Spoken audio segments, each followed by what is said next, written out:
मैं active passive voice के नियम बताए तब आपको अच्छी प्रकार से बताया था कि सबसे पहले ऑब्जेक्ट को सब्जेक्ट बनाना,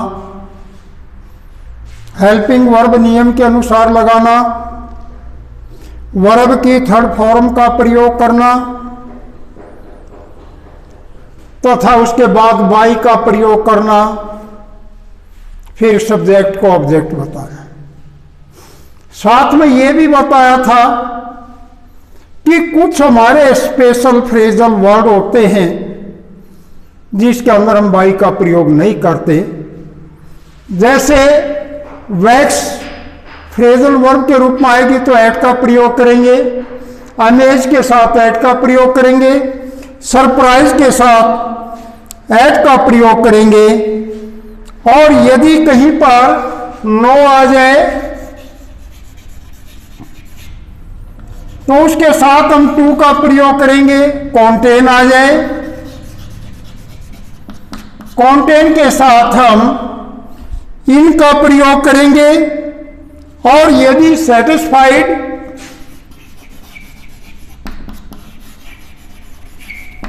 आ जाए तो उसके साथ विद का प्रयोग करेंगे, और यदि प्लीज आए तो उसके साथ में हम विद का प्रयोग करेंगे, और ऑफन आए तो उसके साथ में हम विद का प्रयोग करेंगे। ये जो फ्रेजल वर्ब हमारी अगर ये आती हैं तो स्थिति में बाई की बजाय इसका प्रयोग करना, ये तुमने ध्यान रखना है। पैसिव वॉइस में केवल ये गिने चुने ऐसे शब्द जिसके साथ, जैसे मैंने बताया, वैक्स के साथ एक्ट, अमेज के साथ एक्ट, सरप्राइज के साथ एक्ट, ये शब्द आए तो इनके साथ एक्ट का प्रयोग होगा एक फ्रेजल वर्ब के रूप में। नो आ जाए तो उसके साथ टू का प्रयोग करोगे, कॉन्टेन आ जाए तो इनका प्रयोग करोगे, सेटिस्फाइड, प्लीज, ऑफेंड अगर शब्द आते हैं तो उसके साथ हम विद का प्रयोग करेंगे। और एक शब्द ओवरग्रो,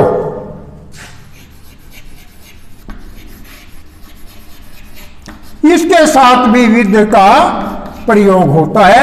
ये शब्द तुमने याद रखने हैं, अपना रखना। तो कल मैंने प्रेजेंट इंडेफिनिट टेंस से होने वाले passive voice, present continuous tense से होने वाले पैसिव वॉइस, और प्रेजेंट परफेक्ट टेंस से होने वाले passive voice, past indefinite tense से होने वाले passive voice, past perfect tense, past continuous tense से होने वाले passive voice, past perfect tense से होने वाले passive voice, future indefinite tense से होने वाले passive voice, future perfect tense से होने वाले पैसिव वॉइस के बारे में बताया। जो हमारे ऑक्सिलरी वर्ब से, जो हमारे टेंसों से ये बनने वाली हैं, उनके बारे में कल तुम्हें नियम को भी बताया और इसको प्रैक्टिस के लिए तुम्हें दिया। मैं उम्मीद करता हूं कि तुम सभी बच्चे करके इसको देखोगे। अगर तुम्हें किसी प्रकार का कोई संदेह है तुम ऑनलाइन भी पूछ सकते हो, और क्लास में आने के बाद तो सारी कर ही लेंगे, लेकिन मुझे उम्मीद है कि सारे बच्चे साथ साथ इनको करेंगे और ये प्रैक्टिस हो जाएगी, तो फिर तुम्हारे ग्रामर का नंबर कोई नहीं कटेगा। अब इस पैसिव वॉइस के अंदर इंपेरेटिव साइज के वाक्य रह गए।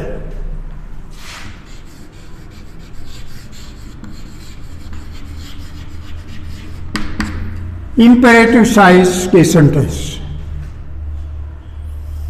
इस इंपेरेटिव साइज के वाक्यों में या इंपेरेटिव सेंटेंसेस कह लीजिए, ये भी हमारे दो प्रकार के होते हैं। एक तो इंपेरेटिव साइज के वो वाक्य है जिसके अंदर सेंटेंस का पैसिव यानी उसके बारे में क्लियर नहीं होता, उसके आदेश के बारे में, यानी ऐसा इंपेरेटिव सेंटेंस जो आदेशात्मक सेंटेंस हो और जिसका आदेश क्लियर ना हो, तो उसको हम लेट बी के प्रयोग से बनाते हैं, लेट बी के प्रयोग से। और जिसका मूड क्लियर हो तो उस मूड के अनुसार जिस वाक्य का आदेशात्मक मूड क्लियर हो, जैसे प्लीज हेल्प हिम, तो प्लीज आगे यू आर रिक्वेस्टेड टू, आदेश का तो यू आर ऑर्डर टू, मनाई का तो यू आर फॉरबिडन टू।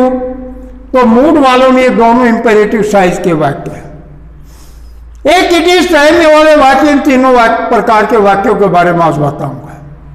मैं सबसे पहले इंपेरेटिव साइज के वाक्यों के बारे में बताना चाहता हूं। इनको लेट बी के प्रयोग से बनाते हैं, जैसे do it, open the door,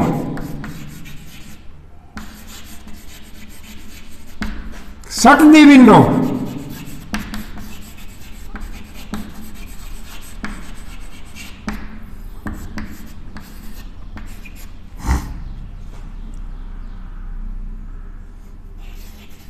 go to school,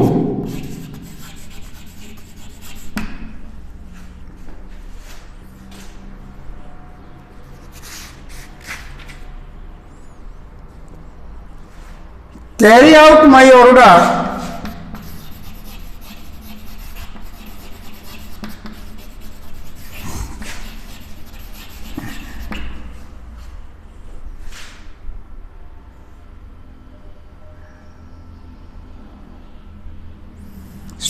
order, speak the truth,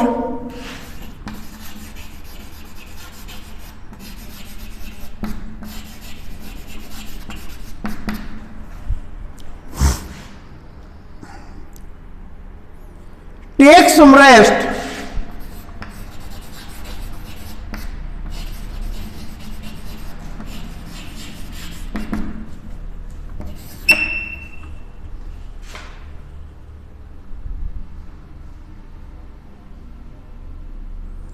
help the needy,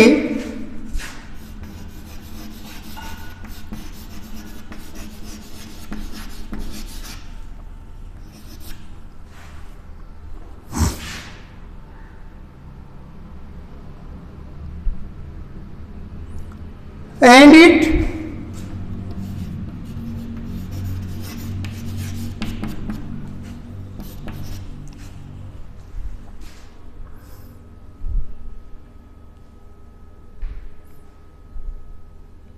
ask,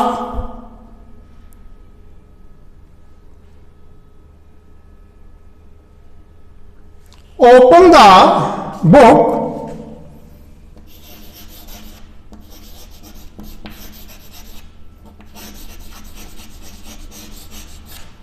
on 10 page,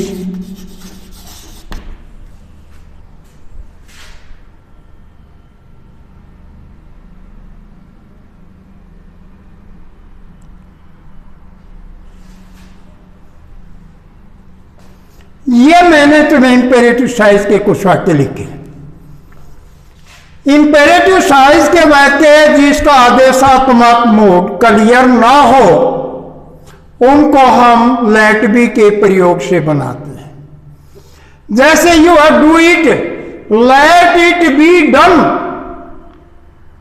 do it, let it be done, open the door, let the door be open, shut the window, let the window be shut, go to school, let to school be gone, carry out my orders, let my orders be carried out, speak the truth, let the truth be spoken, take some rest, let some rest be taken, help the needy, let the needy be helped, end it, let it be ended, open the book on 10 page, let the book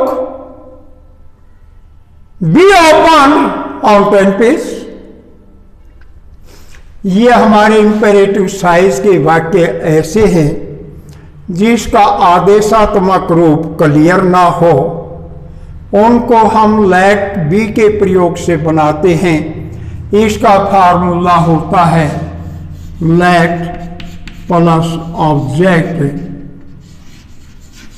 और plus में B और plus में verb की third form.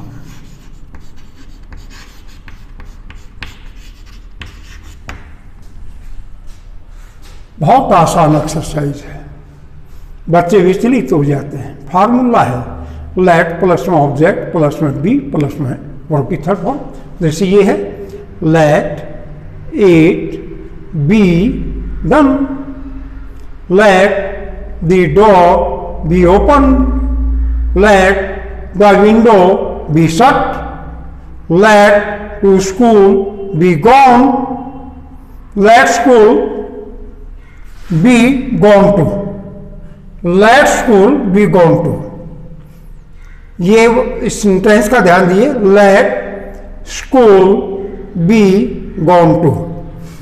carry out my orders, let my orders be carried out, let the truth be spoken, let some rest be taken, let the needy be helped, let it be ended।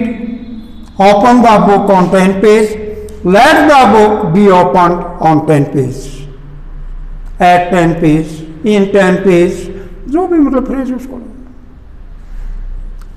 तो इसके ऊपर ये आ सकता था open the door eight 10 page, on की बजाय eight भी कर सकते, एट बेहतर होता है। अब इंपेरेटिव साइज के ऐसे वाक्य हैं जिसका मूड क्लियर हो कि ये क्या कहना चाह रहा है, उन वाक्यों को उसके भाव के अनुसार बदला जाता है। तो आइए उसके वाक्यों को भी हम प्रैक्टिस करते हैं। देखिए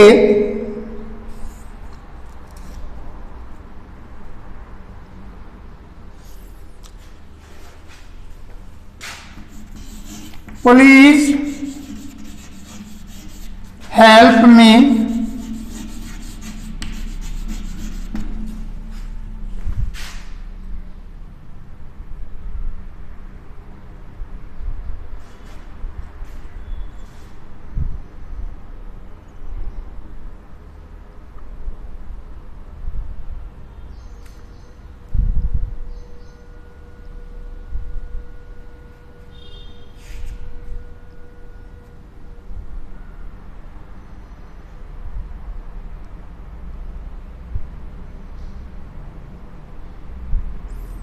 respect your elders,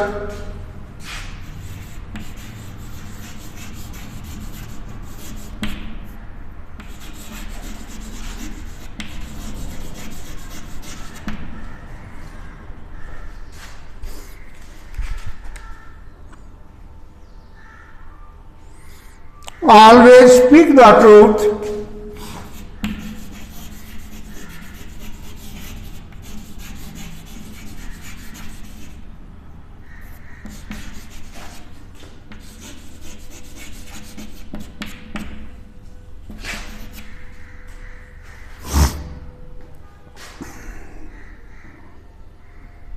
please close the window,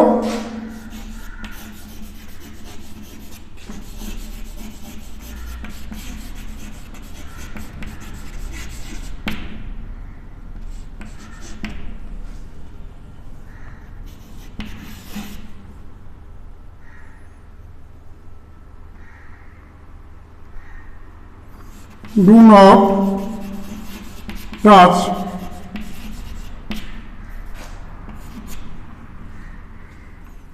not touch the electricity।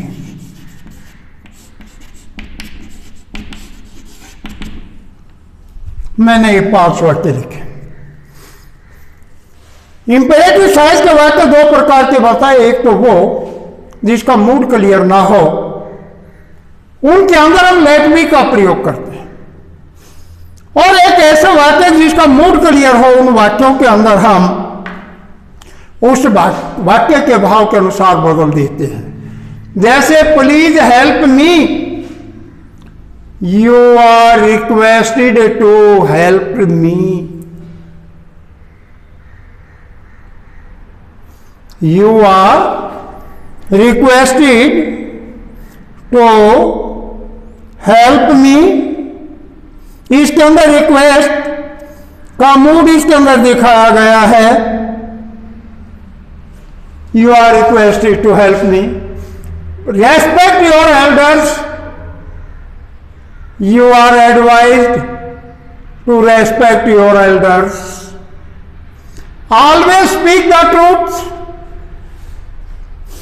always speak the truth, you are advised to always speak the truth. Please close the window, you are requested to close the window. Do not touch the electricity, you are forbidden to be you are forbidden to touch the electricity। ये हमारे ऐसे वाक्य जिसके अंदर उनका भाव दिया गया हो, उसके अनुसार हम इनको पैसिव वॉइस बनाते हैं। और भी बहुत सारे वाक्य हैं। अब मैं इट इज टाइम वाले वाक्यों के बारे में बताऊंगा।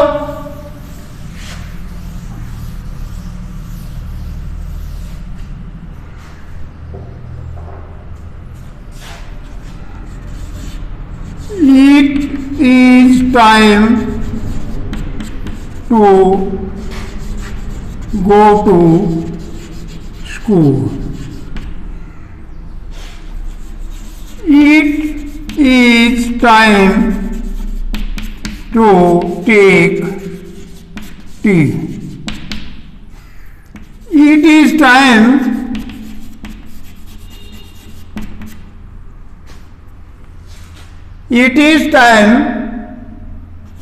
to take rest.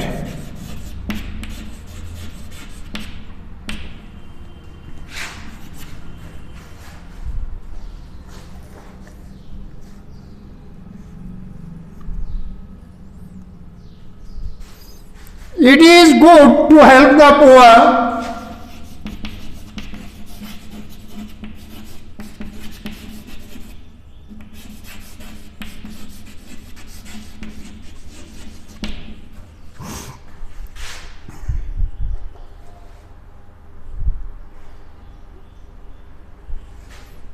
One must do one's duty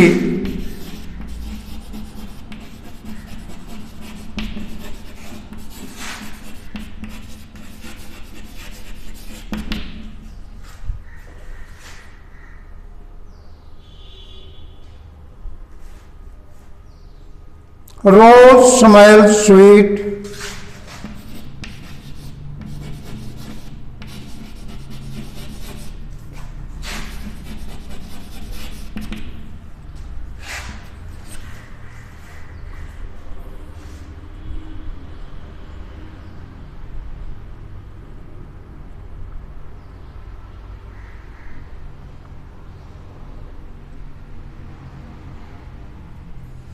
ये हमारे कुछ वाक्य हैं।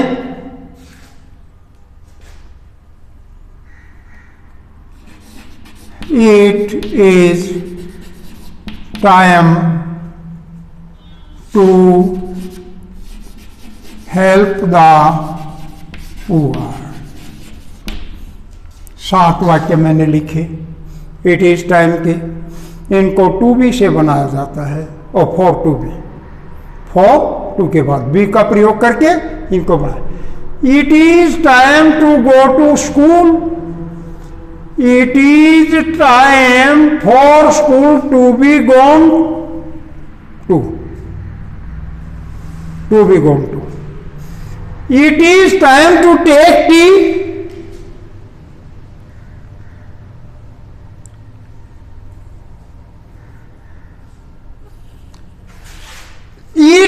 Time for tea to be taken, it is time to take rest, it is time for rest to be taken, it is good to help the poor, it is good for the poor to be help. तो ये it is time to help the poor, it is time to the poor be helped, to be helped, it is time वाले वाक्यों को for to B से बना जाता है। It is time for school to be gone to, it is time for tea to be taken, it is time for rest to be taken, it is good for the poor to be help, it is time for the poor to be help. ये मैंने it is time वाले वाक्य बताए। कुछ वाक्य हमारे typical size के वाक्य होते हैं और वो टिपिकल साइज के वाक्य भी अपने तरीके से बनते हैं। One must do one's duty, duty must be done, one must do one's duty, duty must be done. Rose smell sweet, rose smell sweet, ये टिपिकल साइज का वाक्य है और इसके अंदर rose is sweet when smelt, rose is sweet when smelt. तो ये हमारे टिपिकल साइज के वाक्य। एक्टिव से पैसिव वॉइस बनाते समय यही तुम्हारे एक्सरसाइज आएंगी जो तुम्हें सारी प्रकार की बताई गई। सभी बच्चे इनको ध्यान से करेंगे। इंपेरेटिव साइज के वाक्य, इंपेरेटिव साइज के वाक्यों के अंदर लेट बी का प्रयोग किया जाता है। जैसे डू इट था, लेट इट बी डन। तो इस प्रकार से लेट बी का प्रयोग करके कुछ वाक्य हमारे ऐसे इंपेरेटिव साइज के होते हैं जिसका मूड दिया गया होता है कि इसके अंदर क्या करना चाहता है। तो ऐसे वाक्यों के अंदर प्लीज का हो तो you are requested to, order का हो तो यू आर ऑर्डर टू, मनाई का हो तो you are forbidden to, advice का हो तो यू आर एडवाइज्ड टू। तो उसके साथ बनाया जाता है। कुछ हमारे टिपिकल साइज के वाक्य होते हैं। जैसे दो वाक्य मैंने यहां लिखे, one must do one's duty, यानी duty must be done. Rose smell sweet, rose is sweet when smell. एक इट इज टाइम के ये फॉर टू बी का प्रयोग से बनते हैं। It is time for school to be gone, यानी फॉर टू बी के प्रयोग से बने। तो ये हमारे चेंज द वॉइस के सारी एक्सरसाइज है, इनको करना है। बहुत आसान एक्सरसाइज है और इसके पूरे नंबर आते हैं। प्रत्येक बच्चा इनको ध्यान से करेगा। घर बैठने का मतलब ये नहीं आके तुम वहां लापरवाही करो, इसकी प्रैक्टिस ना करो। और भी वाक्य इस प्रकार के बना बना करके करते चले जाओ। पसली किताबों को उठा करके कोई सेंटेंस उठाया और उसका बनाना शुरू कर दिया। अगर प्रैक्टिस करोगे तो ये तुम्हें काम आएगी। तुम्हारी सेल्फ की ही जो प्रैक्टिस है वो तुम्हें काम देगी। टीचर तो केवल गाइडलाइन करता है, बच्चे ने करना होता है। और मैं तो ये कहता हूं कि बच्चा हमेशा ही टीचर से अधिक होशियार होता है, क्योंकि वो निरंतर अपने सिलेबस को कर रहा होता है और टीचर ने अनेकों सिलेबसों को करवाना होता है। बच्चा निरंतर उस प्रैक्टिस में होता है, इसलिए तुम टीचर से कहीं अपने विषय में अधिक तेज हो सकते हो। लेकिन कब?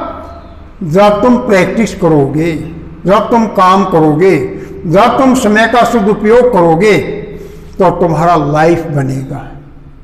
छोटी छोटी चीज काम आएंगी, एक एक चीज जुड़ती चली जाएगी, तुम्हारी जिंदगी को बनाएगी। तो सारे बच्चे अपना जहां पर भी हो, जिस भी स्थिति में हो, उसी में मेहनत करो, परिश्रम करो, काम करो, ये तुम्हारे काम आएगी। एजुकेशन कभी किसी के धोड़ा नहीं धरते।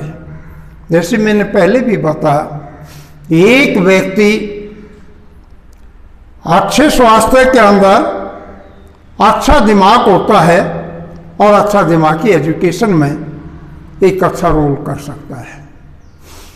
व्यक्ति का स्वास्थ्य और व्यक्ति की नॉलेज ना तो इनको कोई बता सकता और ना ही ये कभी धोखा देने वाली चीज ये हमेशा साथ देंगी। दोनों चीज बनाओ, अपना स्वास्थ्य भी और अपनी एजुकेशन भी। एजुकेशन इज की टू सक्सेस। शिक्षा सफलता की कुंजी है। तो ये जो वाक्य लिखे सभी बच्चे इनको बनाएंगे और इसकी प्रैक्टिस करेंगे और इसको करेंगे। अगली एक्सरसाइज फिर करेंगे।